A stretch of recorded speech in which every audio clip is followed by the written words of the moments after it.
Rob Sinclair, and you're watching Snatches and Scotch.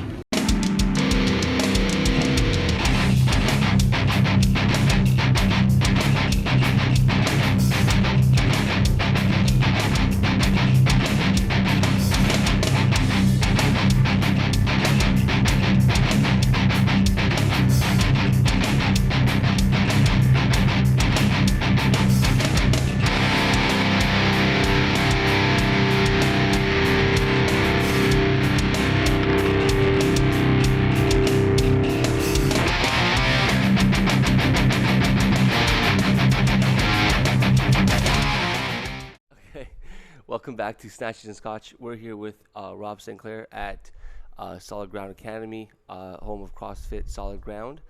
He's a good friend of ours, Jay with the jumpy camera. And we're here to talk about living the dream, doing what you love, helping people, changing their lives for the better, and making money in the process, and feeling fulfilled at the same time. So we're talking about the entrepreneurial life, mindset, habits, all this great stuff that people pay a lot of money to find out about. You're gonna get it for free. Nice. Love it. If you like the show, go to iTunes, give us a 5-star review. Go to Snatches and Scotch and sign up for the newsletter for more great free content, and follow us on all social media because it's gonna be epic. All right, Rob. So you just came back from an awesome experience. Yeah. I just had a little weekend away, learning, growing, getting better. Yeah. And you've been doing a lot of that lately, a lot of self-development. Yeah, the last year I've gotten back on the train. It's been a busy couple of years. We're coming up on our 2-year anniversary here at the gym, and it's been a busy, first couple of years. But I'm getting back to investing in myself so that I can give back to the team, and keep growing. Awesome. So, why don't you tell us a little bit about what it's like to be you? What are some things that you do to make you successful in what you do in terms of business, in terms of life? Let's start with some daily habits that you feel are non-negotiable. Ooh, that's a good question. How do you start your day? So, as far as entrepreneurs are concerned, I know a lot of them are, they do the same thing every morning, right? You get up, make your bed, and making your bed seems to be a huge one. My wife does that. No, it's big. It's interesting. If you can control that aspect of your life, but even things like you get up in the morning, I turn the coffee on, make my bed, I go have a shower, I drink my coffee and read, then I go to work. It's the same every morning. Doesn't matter if it's a weekend or not. Yeah, habit. So for Rob, who's a extremely high functioning entrepreneur who I know for a fact never shuts off because I can text him at 1 a.m. and he'll respond. What's your morning like as far as rituals, because you've got to have them? Yeah, I think when you talk about non-negotiables, I get up, I got to have a protein shake. Making the bed is a key one, definitely. And I have to write. I have to write something in my little thought journal. Quick little brain dump to set the paradigm for the day. And usually it's some kind of it's gratitude oriented, sometimes future stated. So I'm so happy and grateful now that this thing has happened, even if it hasn't happened yet. And it sets me into the creative process of what am I going to do today that will fulfill that, or how am I going to show up in my day that will let me, really express that gratitude. So, I'm thankful for my team. And when I show up to work that day, as soon as Justin's coming through the door, that's been my first thought, that I'm grateful for my team, instead of, getting in here and reacting to, somebody left boxes out and he was the last one here last night and I'm going to jump on him or something like that. Instead, it's set my brain to look for certain things over the course of the day. So that's my biggest non-negotiable. We're generally wired to be very negative people, because we're always looking for what we can fix, especially as coaches, especially. What can we fix in movement? What's happening that's bad? What can I help people change? But we're not wired to think of what we appreciate and love and admire, right? So that's a really important thing. And you've done that, right? The 5-minute journal. Yeah, I've been doing the thought journal I've done it for about a month now, and it's great. Yeah, it's awesome. I guess it depends on the day. I don't always do the gratitude thing. That's usually what I do as I'm driving to work. You always think of, 1 or 2 things that I'm grateful for, just to, you're right, set that positive mindset before I get to the office, before things can go wrong. Sometimes you have perfect days, but the thought journal, I like to write down, things I'm thinking of, or things that, can positively affect work, or just, whatever pops into my head. And you're right. You end up with this, like, I just like putting jots, and then this leads to this, and then just different questions that come up. I have a whiteboard in my kitchen too, where I've written things down, just different things to trigger me to think about. But stuff like that first thing in the morning, I think it's neat, and it seems to be an entrepreneur thing. And I don't know if it's because how long have you been doing it for? Because, I mean, I'd read about it probably a year and a half ago, and I started doing it and wasn't consistent with it. But for probably the past month, I've been really good with it. How long have you been doing a thought journal? Like, do you have 10 books at home? Yeah. It's been a while. I had times where I sort of came in and out of it. It's been non-negotiable for probably the last year and a half, where I have to write something down. Sure. Yeah. And Do you ever go back do you and follow that structure, or is it just your structure? Like, I'm grateful for A, B, C, or I'm grateful for this, even though I don't really understand. Do you visualize what's happening, what's about to happen in the future, because you're so damn confident that it's going to happen, and you're setting yourself up for that success? Exactly. Yeah. It's part of the creation process, right? If I'm like, I'm so happy and grateful now that we have 250 members, even though we only have 210, you future state it and imagine what that's going to feel like. And then that helps lead me into the actions that are going to make that become a reality. Instead of, I look forward to the day that there's a very different feeling about. It's weak. Right. There's a very different intention behind gratitude for a future outcome, but in a present mindset. Does that make sense? I get it. So I play that game a lot. And it's been probably a big contributor to what's gotten me where we are now and what's going to take us to the whole next level. We're just getting warmed up. 5-minute journal 2.0 Rob Sinclair styles. Release that bad boy. But I mean, it's not mine either. Like, I've pulled this from a lot of people. Of Sean Acor was a big influence on me. His TED talk about about happiness and about the happiness advantage, I believe it's called. Where love that book. And he's got the book out now too. Our brains perform differently when they're in a state of gratitude or in a state of happiness compared to neutral, or stress would be even worse. So if you can create that, if you can manufacture that state of mind, it changes the way that you show up in everything that you do. So that was a huge influence. That's awesome. So what, after you write in your journal, you have your protein shake, make your bed, have your protein shake, you brush your teeth before or after protein shake? Usually. Sometimes after. Just got to get the shake in. Got to get the macros in. You got to keep the gains. That's right. And then you do your positive reflection, and then you head over to the gym, or? Yeah, most days, it's come to the gym. The mornings that I don't open, I'm usually doing some work from home. So it's, hit my to-do list, I do them the night before. So, what are 3 quick things that I can bang off that set my momentum going for the day. There's another book called Eat the Frog. You do the hardest thing first. Mm-hmm. What one thing would I put off all day long? Can I do that first and get it out of the way so that whatever else happens in my day, I'm going to be more productive. And I'm going to feel good about the end of the day, having done that one thing. So I usually try and bite off 1 or 2 of those first thing in the morning, and then I might, go make some coffee and make some breakfast and get myself ready for the day. So you get that done before anything? A lot of times, yeah. Protein shake. Set the coffee on. A lot of times I drink cold coffee because I set the coffee on, and you go sit down, and then you get in state, right? And you're just like, I'm gonna hammer out this, and then you get to the next thing, and the next thing, and the next thing, and then I go, my coffee's gonna be pretty strong. Yeah, it's almost French press it. Yeah, same. With the Eat the Frog idea, that's almost like decision fatigue, right? Right. We talked about this the other day. Yeah. So, as far as decision fatigue, the whole thing is that you can only make so many really good decisions throughout the day. After that, your brain just doesn't work all that well as far as making good, solid decisions. They're more reactive. So if you wake up in the morning and you've made no decisions, and this gets into the habit of your morning, the more habits you have, the less decisions you're actually making. So you're saving that capacity to make big decisions. Maybe that's why I have for later on. So if you can make those big decisions, or the things that are most difficult or awkward first thing in the morning, right? Yeah. That'll help you, which is fantastic. That's something I think a lot of people should be or could take away from this, and would be something they could start initiating. We talked about it like a while back in one of the initial podcasts where you mentioned that the first time. I haven't heard of it before, and then you mentioned initially, and I think about it, and I'm like, you know what? I make great decisions midday because I don't make any decisions in the morning. I wake up, my wife dresses me, my kids tell me what to make them for breakfast.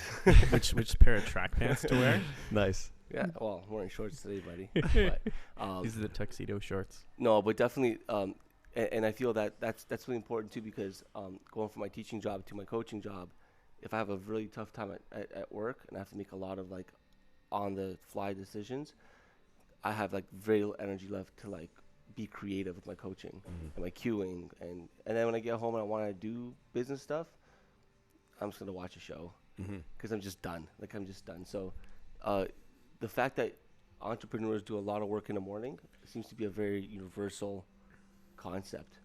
So you're an early riser? Or? I think Rob does a lot of work all the time. How many businesses do you have at this point? Because I think most people know you for CrossFit, but Yeah, I have a boutique marketing firm, that a digital marketing firm that not a lot of people know about. It was set up as a 4-hour work week type business that wouldn't take a lot of my time, but could generate some income. And it's been an absolute gift to my life, and it's opened us up to be able to do a business that's more of a passion type of a business. So I enjoy that work quite a bit, and it's connected me to a couple of other major clients of that company that are now other business interests of mine. So how many I have is a tough question to answer.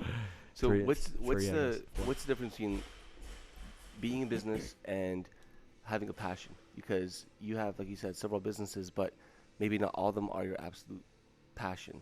Like, what fulfills you the most? That's a good question. Being at this little workshop that I was at this weekend, we talked about that a lot, because there are some people who have a business that is based around their passion, and they've taken their passion and turned it into, they've monetized it somehow. And there are lots of other people who, one couple, builds cell phone towers, and are they really passionate about cell phone towers? No, but there are elements of their passion that they can bring to that, like working with their employees, or so there are ways to bring your passion into a business, or there are ways to build a business around your passion.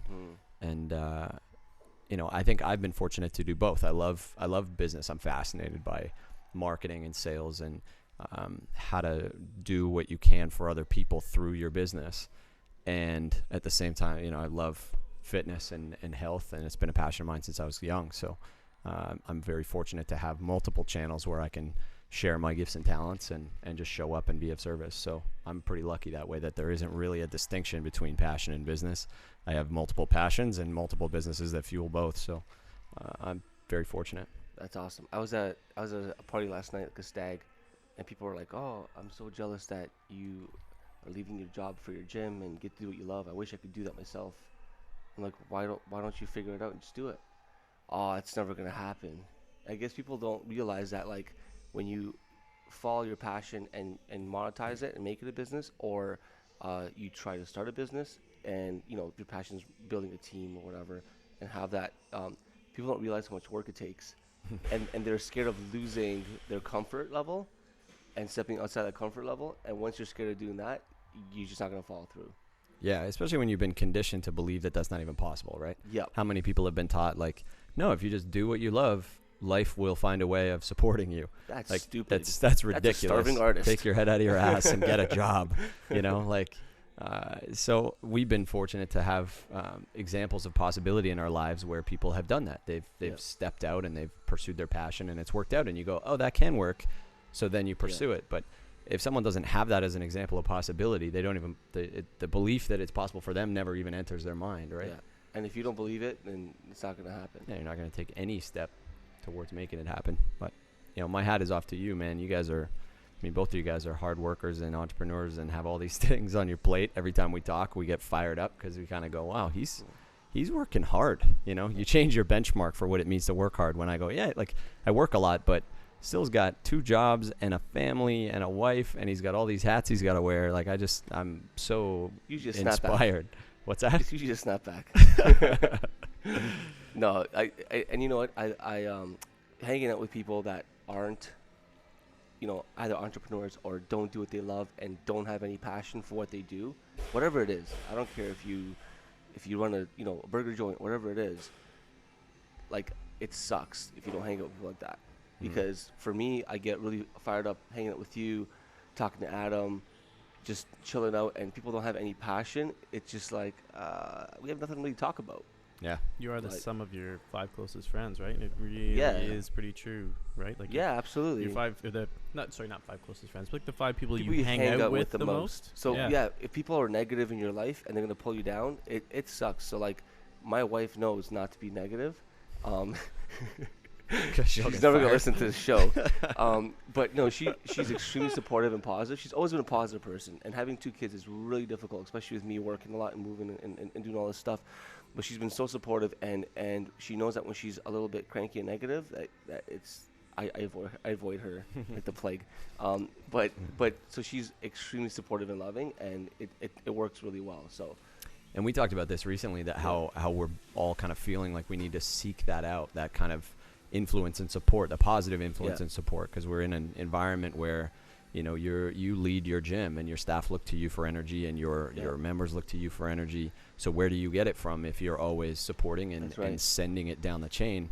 You need to seek out people that feed you back up, right? That's right. Whether that could be a book, that could be, you know, time in your car with an audiobook, that could be, you know, sitting and meditating. It could be having a beer with a friend who's doing something exciting and they get fired up. But it's really important that we seek it out so that we can keep sending that influence down the chain. Adam got me into meditating. I've always wanted to try it, and like I go to church every Sunday for the most part, unless we're podcasting, and I like to spend time in prayer and read the Bible, but the meditation's really cool because like I can do that and then meditate, and I feel really, really like present and aware of like what's happening. I have so much clarity. There's no issue. There aren't any issues. That the issues just seem very insignificant, right? So that's really cool. I started using the Use Headspace. Yeah. Do you do any meditation? You do it, right? Yeah, daily. Absolutely. No, do you use it? Like I have difficulty focusing if I'm just there by myself. Having something to sort of set me into it, like something like Headspace, which is a fantastic app. I think I quite like using that. I tell people about it now. Do you just or do you use an app? I just don't do. Right. No, sorry. Yeah, exactly. You just sit down, chill out. I just sit. Yeah. Do you have a sequence of things that you use to sort of warm up? I guess you know what I mean. Like be it breathing. My own little watch the breath and a couple little visualization things that I can do. But I've gotten to a point where I can, you know, I've got my candle lit and I sit with my patio door open and the night sky out, and I get a few minutes to just sit there, set a timer on my phone. There's a minimum 12 minutes. Yeah. And then, you know, on good days I'll up that, but minimum 12 minutes, and I sit there with my eyes closed until the buzzer goes. Nice. So some days, you know, more restless than others, but one of my favorite things, one of the best things somebody told me ever about meditating was there's no way to do it wrong. Don't turn it into something that you have to do or that you have to get good at, because as soon as you start playing those games, you're not present anymore, right? Yeah. So, you know, just sitting and breathing and trying to let go has been a fantastic lesson. I think me and Adam are probably the worst at meditating because like we have so many things in our minds all the time and want to jump around. But Adam was telling me, like, don't worry about where your mind's going. Be aware that it's going somewhere, and just bring it back. And like let it go if it has to go, right? Yeah. So like you said, there's no wrong way of doing it. It's just, and the most restless meditations I've had, I've probably felt better at the end because those ones are the ones I need the most. Right? Yeah, you needed to let your brain just run for a little bit, right? Yeah, absolutely. The more I learn about it and the more I bring it into my life, this weekend was a great example. You know, I'm 4 days of intensive business and brand strategy and business development strategy with some really high level thinkers and performers. These are people that are, you know, charging $2 to $5 million up front plus a piece of the upside to work with CEOs in a coaching capacity. You know, like, wow. And 5 times a day we break for meditation. Like there's a correlation here between how much people are willing to let spirituality into their lives. Yeah. Not that there's a linear relationship necessarily, but to see all these high-level performers who know that that's a huge part of success, of learning how to get out of your own way and how to not make it about you and just bring your, you know, be the vehicle or be the vessel for whatever gifts and talents you've been given to go create something, go build and give back. So it's I think that's important to take care of yourself that way too. Like we take care of ourselves physically, but mentally being able to take care of ourselves that way as well. That like once you can slow down and take care of yourself a little bit, then you're just so much more productive. Yeah. What have you guys noticed in terms of benefits? Like, do you feel like you, not just your own peace of mind, but do you notice that you treat your team differently? Do you treat your family differently when My you've had a kids, for chance to sure. step back? Yeah. I'm a lot more patient with my kids. I Yeah. let a lot of things go that used to piss me off and knowing me before. I feel like I'm a lot nicer. Yeah. I find the big thing I take away from it is being present, right? Like Sil said, I mean, my brain doesn't stop. It's always going. And when I'm in with a patient, right, you want to be focused on that patient. When you meditate, the big thing is being focused on yourself. And if you can harness that focus, train your brain how to not constantly jump around, but recognize when it's jumped away, bring it back, focus on that scenario. And I mean, that's big with dealing with the team, for me, dealing with patients all the time, because I mean, they're the most important person there, right? I should be focused on them. But in business, heck, doing a workout, can you focus on the workout without worrying about something that went wrong earlier on that day, so you can get the most out of every instant that you have during your day. That's a It's great kinda cool. point. Presence Since I started is meditating, key. Since I started meditating, doing workouts felt easier. Like, so I did Angie. You're not the going other hard day. enough. No, I did. No, I You're did doing it wrong. Yeah, you're doing No, I hear you you. don't man. meditate so- during the workout. No, so what I mean is, I did Angie the other day. I still can't open my arm up all the way. But I haven't. My training hasn't been great.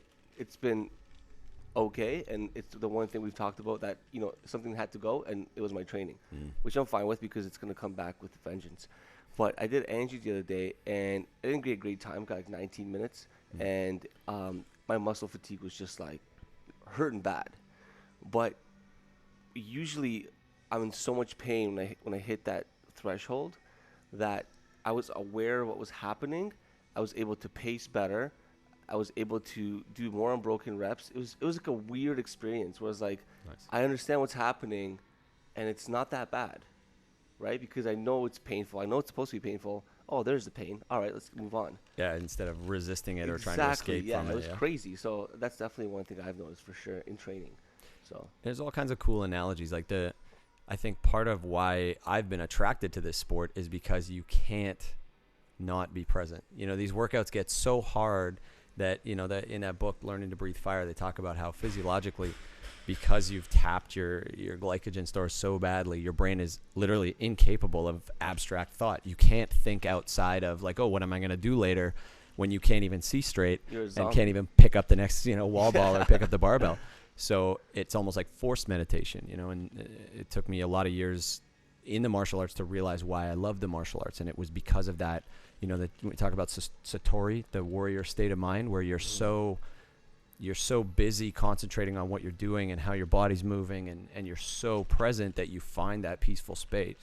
And CrossFit does that for me sometimes. It's a CrossFit competition. When you go to competition and like you have a tunnel vision and you're like just 3/4 of the way to that really bad workout, or like 15.5. That's a Tory workout. Exactly. And that's a real tangible thing for me. And I didn't know, when we were growing up, there wasn't as much, labeling of ADHD and all these types of things. And I didn't know that I had anxiety when I was younger because it wasn't being stamped on everybody. That's right. And it took me until I was, in my probably early 20s to realize, like, I have a busy mind. I have anxiety. Like, my mind races, and giving my physical body something to do that's complex and involved busies my mind. Like, I can't then abstract and worry about what I'm going to do later, or how I'm going to make money, or how I'm going to pay rent this month, or whatever it is. So that's been a huge blessing for me, is the physical. Rob does single-handed freestanding handstand push-ups to give his body a break. So we're going to take a quick little break, and we'll come back and talk about Rob's awesome venture into finding fulfillment through business and changing lives. All right? Giddy up. Let me just take this.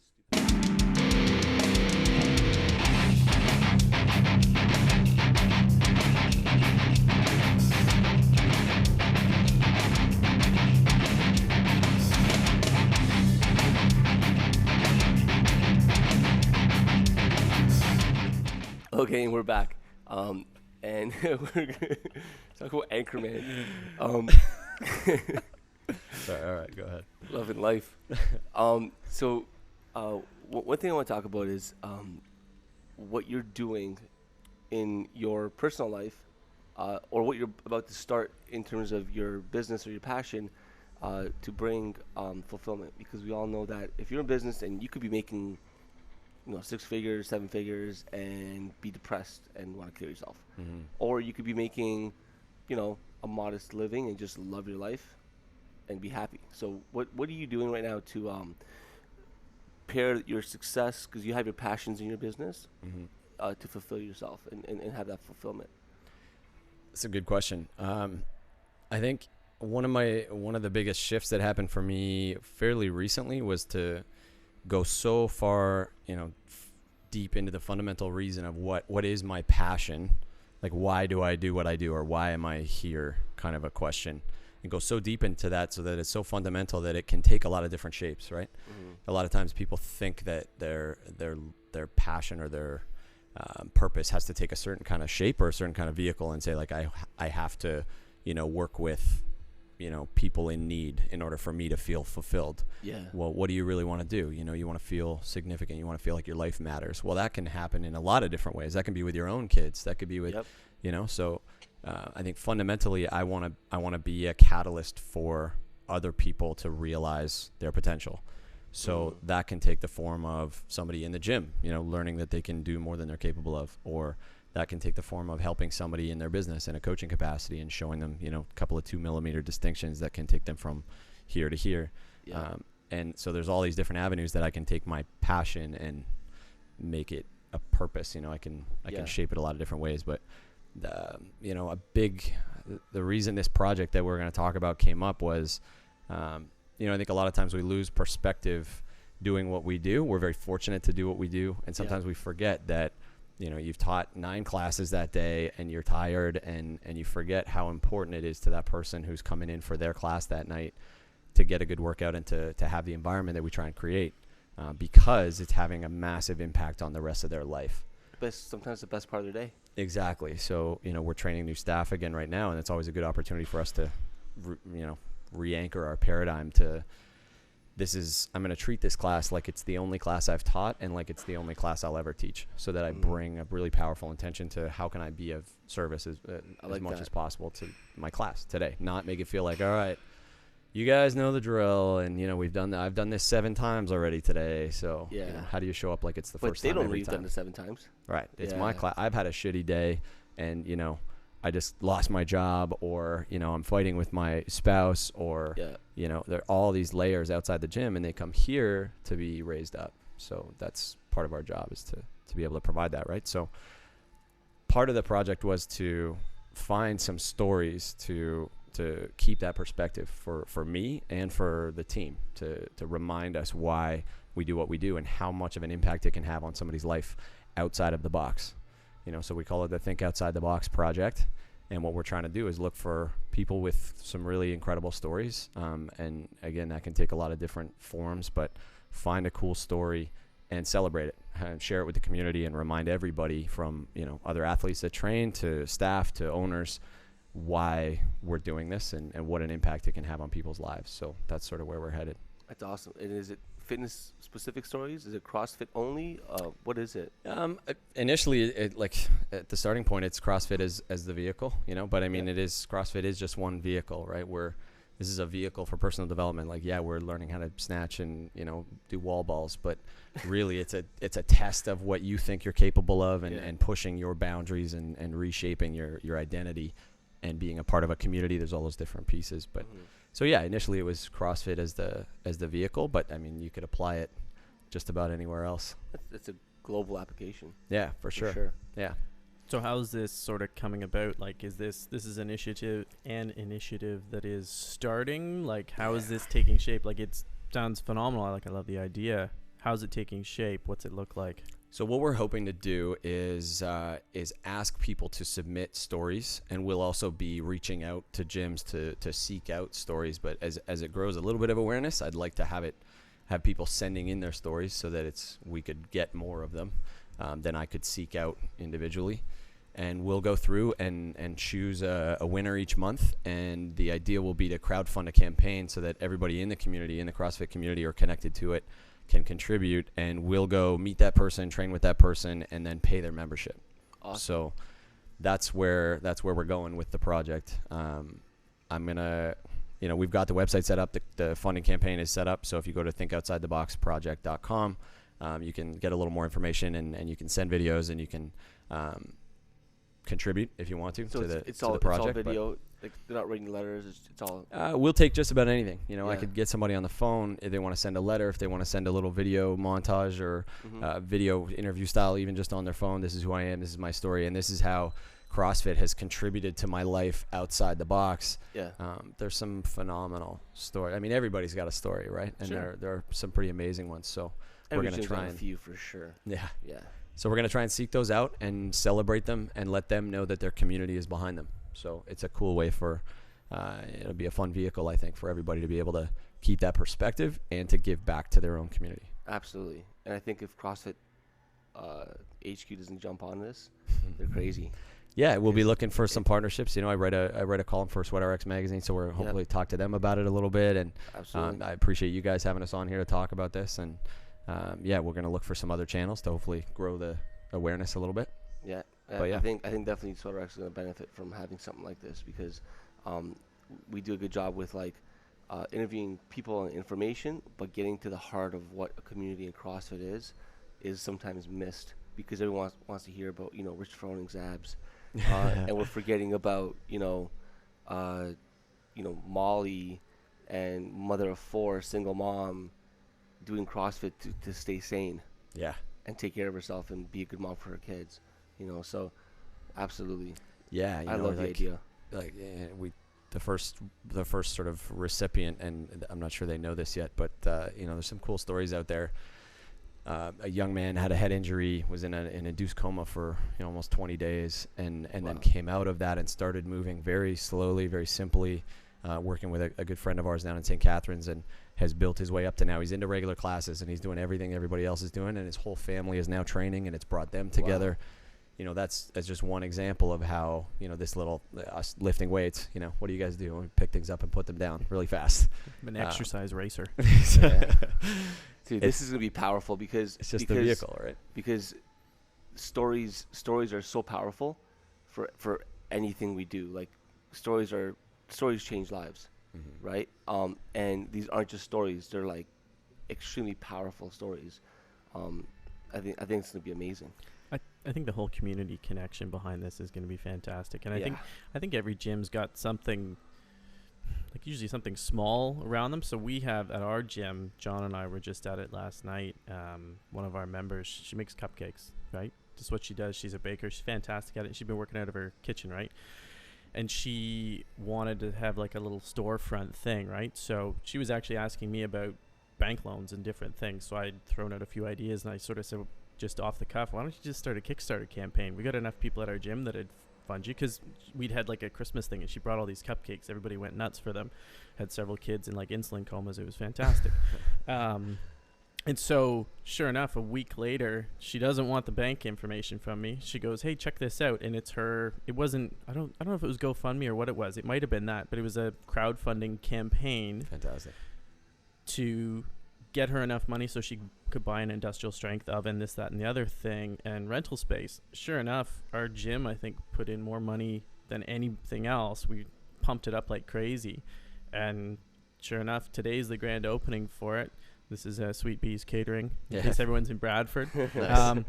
And what did she do the night before? So last night, she invited everyone from CrossFit Bradford out there, baked up a storm. She had drinks and stuff for us. It was awesome, and it was all because of this little conversation we had. And I said, well, why not try this? So Rob's now taken this small business, and like their small individual CrossFit idea, to let's make it bigger.